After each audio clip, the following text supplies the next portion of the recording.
Hey, good morning, everyone. Carolina Weather Authority meteorologist Joshua Nagelberg, and my phone was buzzing on me. Let's talk about what's coming up here for Christmas. And I tell you what, if you are watching me in the Mid-Atlantic and Northeast, you are probably already done for the winter. I think we'll have to go and see how it verifies. I think we could have had our biggest East Coast storm on record. The year 2020 just continues to give and give.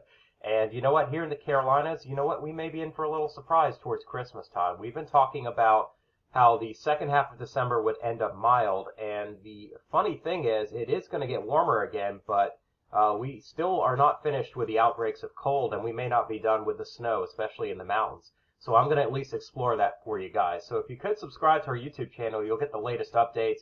And we also have, I believe, some community posts, which I'll try to post here from time to time, showing some model guidance and just talking about some stuff in the short term that maybe doesn't warrant a whole video.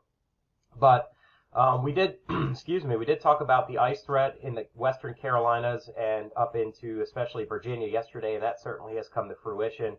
Also talked about the potential for 30 inches of snow in the Poconos. Well, I've got something for you guys that may be a little bit surprising. We've seen amounts as high as 44 inches of snow just outside of Binghamton, New York. I used to work with a guy in Pennsylvania. He would say, Binghamton! I thought it was hilarious. But I bet the folks up there who are used to the snow this time of year probably are fed up with it.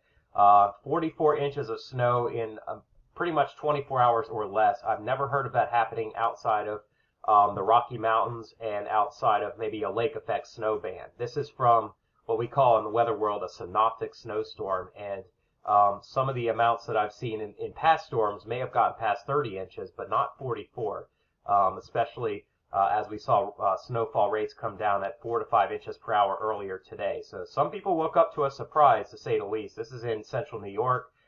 This is Hazleton, Pennsylvania. A little bit of extra cold there, if you know what I'm talking about. We posted this to our Facebook page. I guess beer has been getting a lot of use this year, but this is pretty funny. Seeing 41, 42 inches outside of Binghamton. This is the view out of your window, and another view out of the window, and this is about 3.5 feet of snow on the ground with some blowing and drifting, of course. If we go back and look at the radar, we can see what happened. This was earlier this morning. You can see this very heavy band of 3 to 4 inch per hour snow just set up. You know, it was coming down close to a foot of snow by about maybe 10 last night, and that was expected. But then talk about 4 inches per hour for another, 5, 6 hours. You're adding 2 feet on top of that 1 foot, and a lot of spots up in this zone here picked up over 3 inches of snow. If you go on Twitter, you can see from the NWS Eastern region, some folks have posted more photos. I could share them all with you. They're public. Nothing wrong with that, according to YouTube, at least I think. This is what was expected. So, the bullseye was fairly close on the NAM. Some spots in here did pick up over 25 inches of snow, but it didn't quite get Binghamton right. It had 29, and right in here, I believe, that was where the 44 happened. Interestingly enough, in the Catskills and into the Berkshires, some 30-plus amounts, and that certainly could still occur here, as if we pull up the radar, we could take a peek real quick. I was looking at the tornadoes yesterday. Tornadoes and snow all in one day in North Carolina.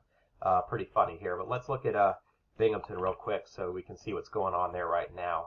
This is the velocity. I will put up the reflectivity, and you can see it's starting to pull away and wind down now, but still some pretty good snow across eastern New York, north of Albany around Saratoga Springs, and right into the Berkshires this morning. Some of those spots could end up in that 24 to 32 inch zone.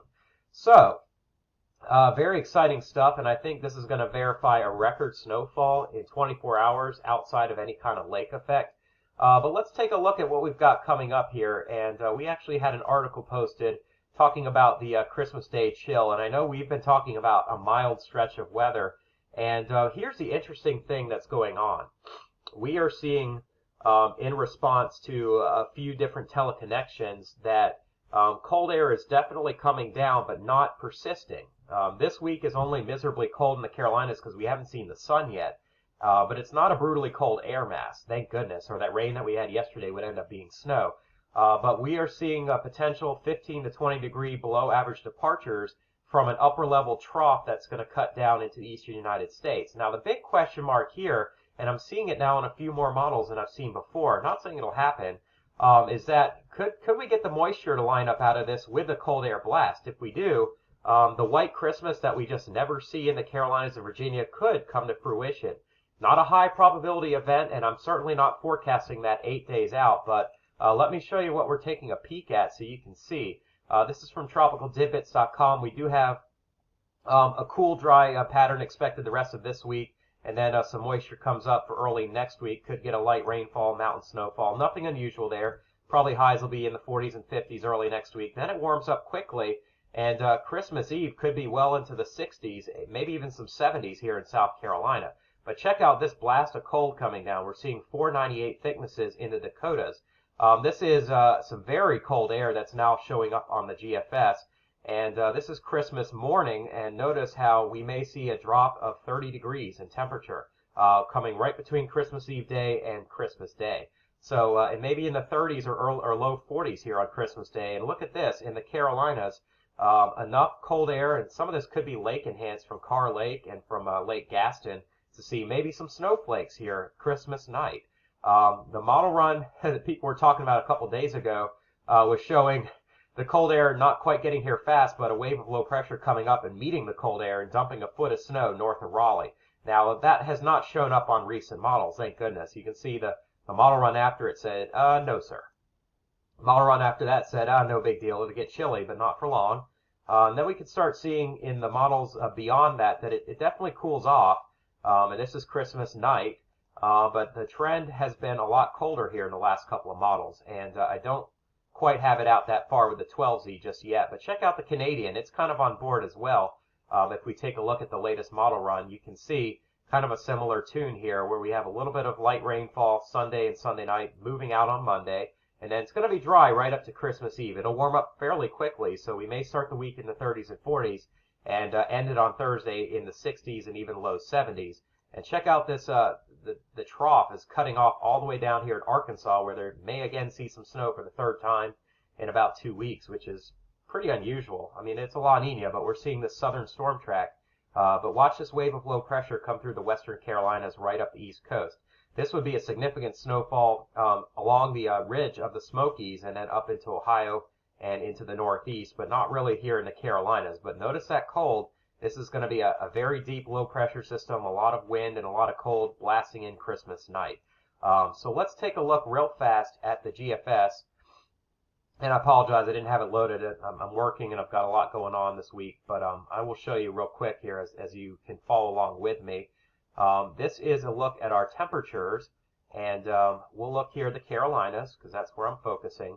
But you can see, okay, it's going to be still on the cool side here the next couple of days, but some improvement. Sorry, this is the 12Z. Let's go back a run. And by the weekend, you know, it's not going to be too terribly bad here. We'll be in the 40s on Saturday and 50s on Sunday. It'll be a little chilly, but not brutal. And then a cool start to next week. And then here we go towards Christmas time. And check out this warmth coming up on Christmas Eve. 60s all the way up to near Baltimore and D.C. 70s in Wilmington, Myrtle Beach, potentially on Christmas Eve day. And then it cools down. And watch this front plow right on through. And here we are, say, Boone, North Carolina. Will be in the 50s and then ending up in the low 20s Christmas Eve as Santa comes. We're down to near freezing in Raleigh and certainly in Charlotte. And then Christmas Day, we're looking at temperatures not getting much past 40 for the eastern Carolinas, 30s for the west. And look at this, teens and 20s in the high country on Christmas Day. So, single digits Christmas night.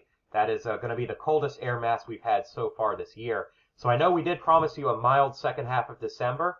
And if you ignore a couple days, I still think that's the case, but we've made the point here now that there will still be blasts of cold air from time to time, and that's going to drive the energy bill up, unfortunately. Look at these temperatures. This could be -1 degree outside of Beech Mountain and Sugar Mountain, and Mount Mitchell and Grandfather could see sub-zero temperatures on the morning of the 26th, which I think is Boxing Day. And then high temperatures on Saturday, the day after Christmas, struggle to get past freezing.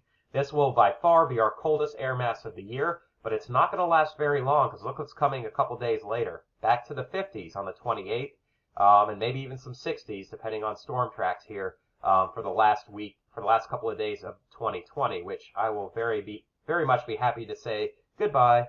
Don't want to see any more 2020. like the flick of the switch is going to make 2021 a lot better. But you know what? Let's be optimistic here and say that it will. So I'm going to have more for you guys in the coming days. We'll have articles on our Facebook page and on CarolinaWXAuthority.com. Also looking at the 2021 tropical outlook, and I don't think we've got some great news there either, but I'm going to be pinning together a preliminary outlook talking about how busy I think next year is going to end up being once again. And in the Carolinas, you're going to want to take note as well, because the high pressure system that was farther west and drove everything into Louisiana and the Central Gulf and Texas during this past hurricane season is expected to shift east. And that means Carolinas and Florida could be fair game here in 2021. But again, it's too early to really say that for sure. We'll have a forecast which will likely change as we get into next summer. All right, folks. Well, thank you guys for joining me so much. I hope you have a wonderful day. You can tell I'm stuffed up. All this temperature change making things a little bit crazy here. But please, if you could, invite your friends to subscribe to our YouTube channel and watch our videos. We would appreciate your support. And I hope you all have a wonderful end of the week. We'll talk soon. Take care and God bless.